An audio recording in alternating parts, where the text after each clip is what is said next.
Chay Bowes, a great friend of the show, was already one of my heroes. But he's especially so now because he's come on the show despite 2 nights without being asleep. He was called out to report on the terrorist attack on the bridge in Bryansk and witness the terrible, awful casualties and destruction wrought by that terrorist explosion. And he's been working on that story flat out, but he's definitely across what else happened today, which, if anything, is even more serious. And he's agreed to be with us tonight. Chay Bowes, very warm welcome and a big thanks for exceptionally making this time for us. I'll try not to keep you for long. First of all, tell us about what happened at the bridge and how many bridges were blown up by terrorist action over the last 24 hours. Well, George, thanks. Again, thanks for having me on. Your show is an exceptionally important platform for people who want to share, the other side's view. It's a remarkably important thing and it deserves all support that anyone can give it. So I'm in Bryansk. I came here, as soon as I heard the news, I was dispatched here, and I was the first reporter on the scene, if you like, of the actual catastrophe. It was the only thing you can call it. There were 2 bridges that came down last night, about 24 hours ago, a little more. One in the Kursk region, which adjoins Bryansk, where I am, and one here in Bryansk. Now, these areas of Russia, south of Moscow, are very close to Ukraine, of course, and are very liable to infiltration from Ukrainian DRGs or disruption groups, saboteur groups from the Ukrainian military. And not so long ago, about 4 kilometers from the bridge, one of these groups was engaged with by the Russian security forces, and firefights opened up about 3-4 days before this bridge came down. Many people are suggesting that these may have been the people responsible. The scene I came across was shocking. I mean, in this job, I've seen a lot of things. I've seen a lot of conflict. I've seen a lot of human trauma. But this was just on a scale of a war zone. The train had been essentially upended. The engine, as you mentioned earlier, carrying the crew, had been completely crushed, maybe to within half a meter.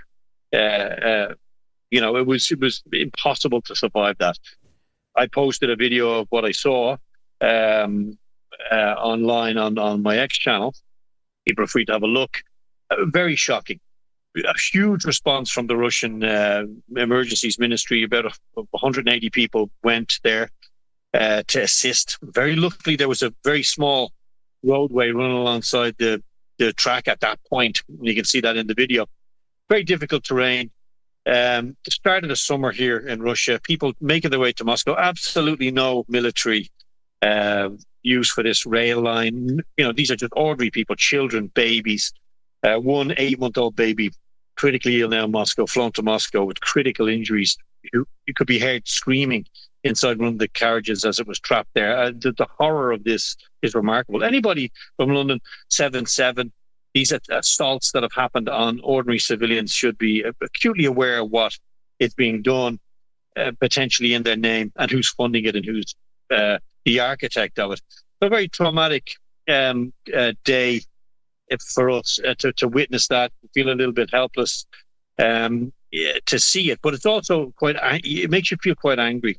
It makes you feel quite angry about the narrative within the Western media, BBC, CNN, the client media, as I like to call them, and as you are more than familiar with, that this is 2 bridges collapsed, despite the fact that the SBU admitted in the last 24 hours blowing up a bridge in Melitopol in Donbass, in that region. And this stuff has happened before.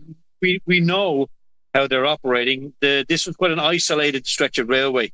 To suggest that this bridge fell, a modern, very modern looking bridge, just collapsed on a train at the exact moment that train was going underneath it. Or in the other case in Kursk, that this freight train that was blown up essentially just so happened, and they both so happened to happen within hours of each other, is fanciful, to use the term that Oscar Wilde was fond of.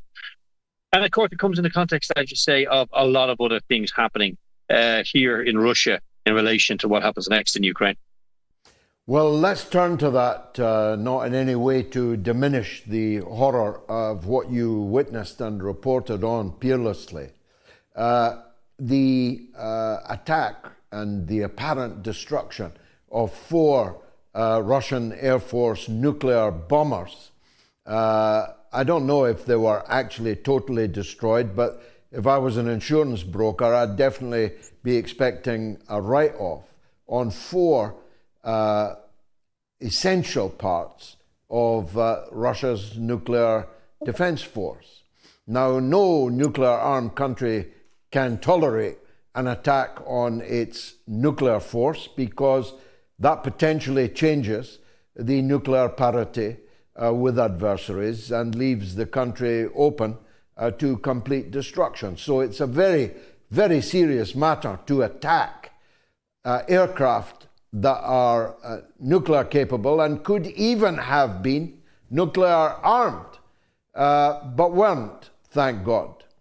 This is being hailed by the propagandists of the Ukraine as a turning point. I'm sure that it is, but probably not in the way they hope it is. What's your take on that, Chay?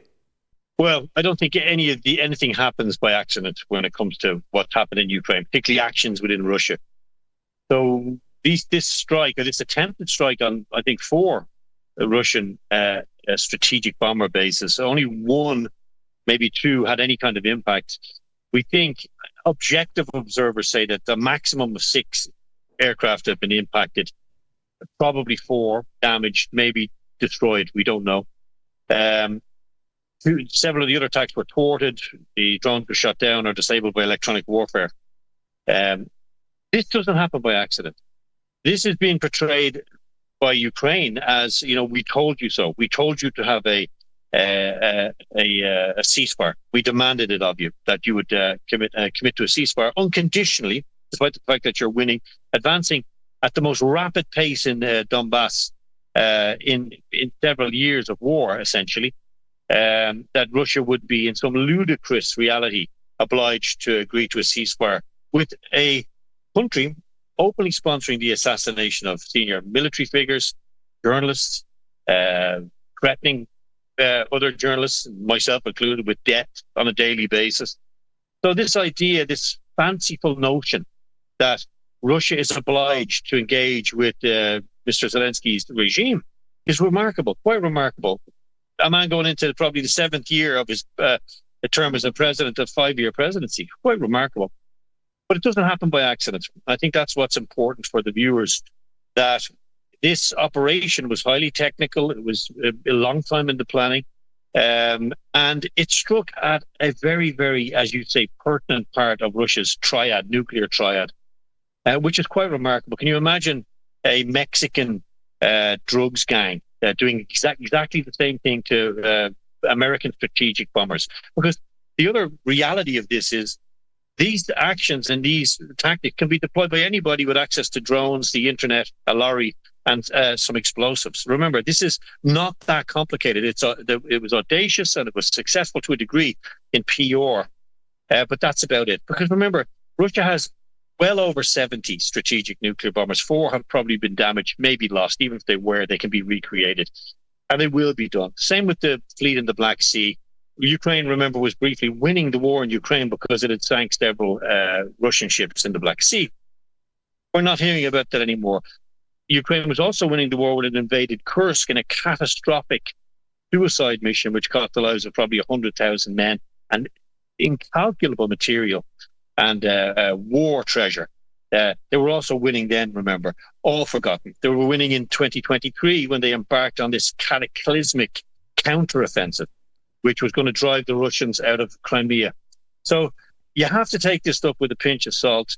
it might be something of a PR victory. And as you say, with the completely delusional think tank fantasists online talking about entire nuclear arsenal Russia is now crippled, it's almost laughable.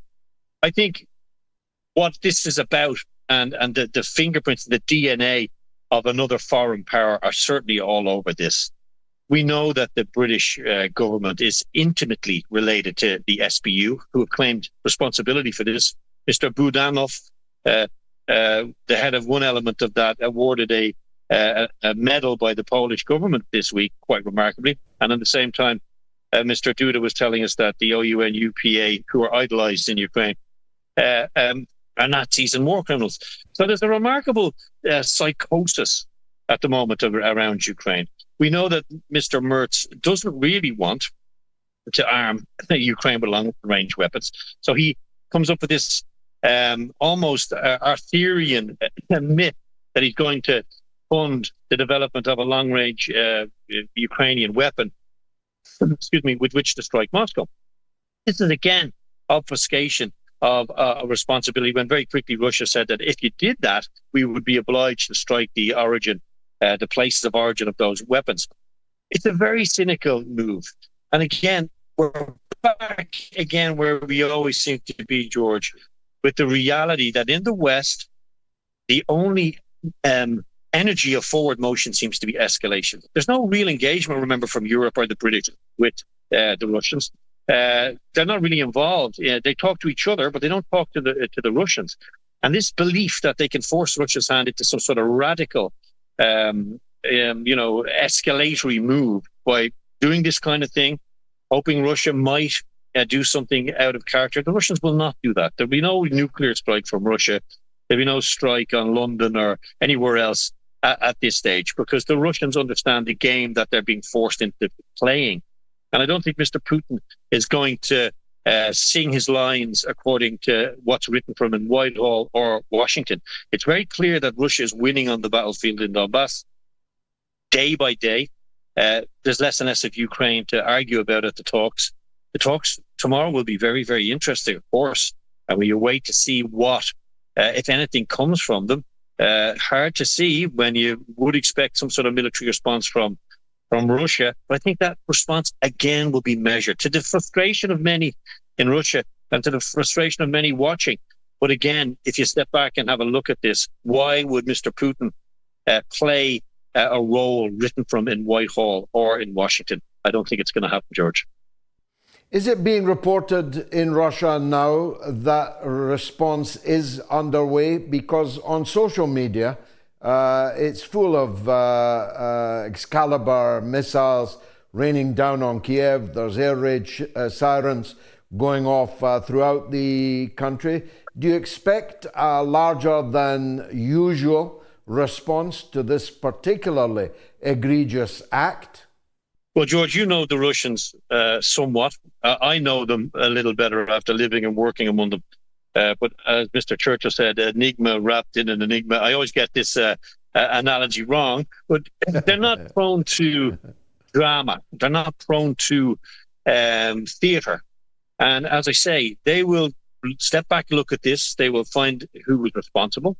They will draw up a response, and it will be Mr. Putin himself and his Security Council, I'm sure, not that I'd be privy to that, will make that decision. And it is the difference between chaos and stability that the world has to thank Mr. Putin for, in my view. An exceptionally calm leader who is remarkably constrained and restrained. And the enemies of Russia know that there's a growing resolve in Russia to fight this war to its natural conclusion on the battlefield. So this is also an interesting stratagem by them to try and put pressure on the Russian government to act in what would be very popular in Russia, to strike decision-making centers, maybe. There's a lot of senior political figures and media commentators who speak in that way. But I still think Mr. Putin will maintain direction. And he's done this since he sat in front of us in 2022 and said they will denazify Ukraine and they will demilitarize Ukraine. That's happening day by day on the ground. Planes can be rebuilt, tanks can be rebuilt, But territory once held by Russia is very difficult to take back. And that, I think, is the priority of the Russians right now. I think there will be a response. And I think, remember, this is also something that the Ukrainians can probably do once. It's like the famous party trick of being able to make your head blow up. You can only do it once because the Russians will now tighten everything, just like they did with Storm Shadow, ATACMS, everything else. The Russians learn very quickly, and in war, they become masterful at the game of war, about understanding how to counter these threats. And I think this is now one more trick the Ukrainians won't be able to pull off. 4 damaged planes, even if 4 to 10 of them were destroyed, Russia has 70 of these long-range nuclear missile carriers. They can manufacture many more. And anyway, these would not probably be used to deliver any kind of significant role in a nuclear conflict with the West, as that would be from a Sarmat missile deep beneath the Atlantic Ocean, completely unknown to anybody except probably Mr. Putin and a select few. So the relevance of this, it's a PR victory in the minds of people who want to discount the failed counteroffensive, want to discount the catastrophe incurred, want to discount the fact that Ukraine is a dictatorship, dragging its own people off the street. But elsewhere, it's seen as what it is, an act of desperation and an attempt to make Russia act in a very irresponsible, aggressive, knee-jerk manner. And I just don't see them doing that. As unpopular as it might be within Russia right now after what's happened over the last 24, 48 hours, I think Mr. Putin will stick to his guns and continue on mission. Finally and briefly, because I know you need to get to sleep, there's a fella called John Healey. I've known him for decades. You'd be forgiven for never having heard his name before. I called him earlier an inky-fingered clerk, and that's what he always seemed to me to be like. You wouldn't have put him in charge of a quartermaster's store in a small army base anywhere. Believe me, I'm not exaggerating. But he was at the Rusi rostrum, I think yesterday, reported today, saying that Britain was preparing for war with Russia. It's kind of like the flea on the arse of the elephant, warning the elephant it's going to get it.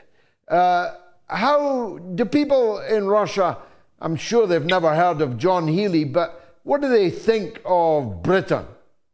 Well, interestingly, George, as you'll know, having spent some time in Russia, the Russians are exceptionally fond of the ordinary British people, very fond of them, very interested in British culture, as they are in Irish culture, Irish dancing, very popular here, London, a beloved city among the Russians. So there's a sense of dismay and bemusement among ordinary Russians as to why the British have suddenly declared war on Russia. I mean, they don't share a land border. I mean, I think what the Russians believe, and again, as you know, the Russians are exceptionally well educated politically, from the taxi driver to the politician. They see Russia or the UK as an empire in decline, scrambling for relevance, particularly now that it's away from the table in the European Union. Another increasingly irrelevant and desperate organization. So it's a war of distraction. It's a war of fear, of justification, because remember, Russia has very clearly shown in Ukraine that despite an amalgam of 55 countries and the entirety of NATO and the entirety of NATO's manufacturing capacity, Russia is still advancing. The war isn't over. 17,000 sanctions against Russia. It isn't working. They have failed in Ukraine. NATO has failed. NATO is a very fractious organization where Greece and Turkey are both members, but who would be obliged to invade each other if one invaded the other on the island of Cyprus, remember, George. It's a ludicrous situation. And the failure in Ukraine to end Russia's determined push to denazify and demilitarize this junta in Kiev demonstrates that. So what is the way out of this to accept? You're a seasoned politician. Do you expect anybody to stand up in the British Parliament and say, look, we got it completely wrong following our American colleagues into this catastrophic proxy war in on the other side of the continent? Of course they're not going to do that. They can't do it, no more than Mrs. von der Leyen can do it, and expose the egregious lack of foresight and obligation to the welfare of Europeans. Much as Mr. Starmer, as you very correctly say, this pernicious man who has declared not enough money for pensioners' fuel. He's tried to backtrack on it now, but there's plenty of money for new weapons, 6 weapons factories. The Russians, remember, manufacture more artillery shells, for example, heavy artillery, tanks, and fighter jets probably than the entirety of NATO does, 4 times over. 4 times. Is that from Washington to Istanbul, imagine? The Russians manufacture 4 times more, maybe more. It will take decades and decades for them to even reach any kind of remote parity. That's an exceptionally important thing. This is all talk. Britain, by the way, had about 200 aging Challenger tanks at the start of the Ukraine, this phase of the conflict in Ukraine. It gave, I think, a dozen of them to Ukraine. Several were destroyed very rapidly by the Russians, and they were secretly and very quietly pulled away from the front. Britain has less than a battalion of battle tanks. It has less than 100,000 men in any kind of capacity to fight a war. It has no military manufacturing capacity. Its navy is in a lot of trouble. And it's a society which is exceptionally unlikely to volunteer its young manhood and women to die in a war for a man who seems to be the most unpopular politician that's ever graced the House of Parliament in a generation. Why on earth would Britain's young people stir themselves from the monotony of trying to survive in an increasingly fractious society to go and die in a war for Keir Starmer? If anyone can answer that question, I'd be delighted to hear the answer.